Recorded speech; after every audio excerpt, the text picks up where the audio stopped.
First and foremost, at the Kalamazoo Department of Public Safety, we denounce all hate groups. We strongly urge groups that promote racism and seek to instigate violence and mayhem through their words and actions to keep their hatred and intolerance far away from Kalamazoo. At KDPS, our top priority is always keeping our residents, visitors, and businesses safe by encouraging nonviolent and peaceful demonstrations. KDPS made a strategic decision to try to reduce tensions and de-escalate through avoiding a heavy police presence that could spark even further civil unrest, violence, and chaos in planning for the events of August 15th.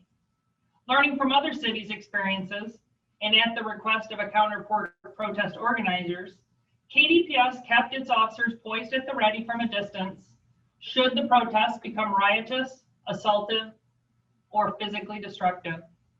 Since the event, KDPS has been working with the subcommittee to complete a top-down review of the protests. This includes an extensive review of body cam footage, eyewitness accounts, social media videos, and other sources to see if we should change our approach for future events. As City Manager Ritzma has said, though, a thorough review of our response to the march and protest has shown areas of improvement that will help us better serve and protect the Kalamazoo community in the future. I believe the preliminary report developed by the subcommittee can serve as a roadmap to ensuring safety and an equitable approach to help us build stronger relationships and improve communications with our community. In addition, KDPS recommends implementing a credentialing system for media and legal observers to ensure they're clearly identifiable to police. We are also reaching out to national experts to provide training for members of the media and our officers on the best practice of supporting the important work of press and observers while ensuring everyone's safety. We're committed to transparency and accountability, and we welcome your input as we develop our plan of action for future events. I'll now turn it over to Assistant Chief Vernon Coakley, who was on the front lines during the march and the counter-protest. Thanks, Chief. Good afternoon, everyone. I am Assistant Chief Vernon Coakley, and I have spent nearly 3 decades in law enforcement, and I started out in the city of Detroit. I am proud to have served in the Kalamazoo community for over 20 years. I was on the ground when the Proud Boys were in town on August 15th. I want to make it clear that KDPS closely monitored the Proud Boys in the weeks and days leading up to the march. Working with local activists and local counter-protesters, we developed a detailed plan for the Proud Boys March and counter-protests.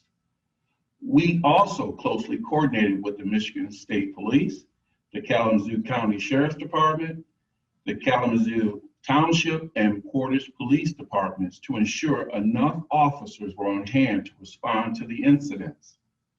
Before and during the march, KDPS was actively monitoring multiple downtown locations. Officers were immediately deployed when the situation changed from peaceful protest to a chaotic and dangerous environment. Officers arrived on the scene in approximately 3 minutes, according to the comprehensive review of time logs, audio logs, and video footage. Our top priority remains keeping residents, visitors, and businesses in the city of Kalamazoo safe. By critically reviewing our response to the march and protest, working with the subcommittee to implement changes, and listening to our community, KDPS can better protect and serve the Kalamazoo community in the future. As a member of the subcommittee and an officer who works regularly with activists and protesters, I look forward to working to improve our processes, our protocols to ensure we keep residents and visitors safe. I want to repeat that. We want to make sure we keep our residents and visitors safe. Strengthen relationships in our Kalamazoo community, improve communication, emphasize the importance of equality, and reinforce accountability and transparency.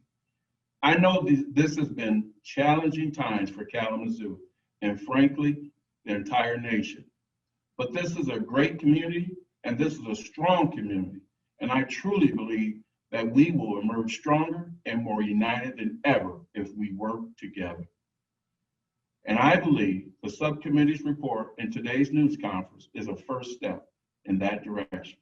Thank you.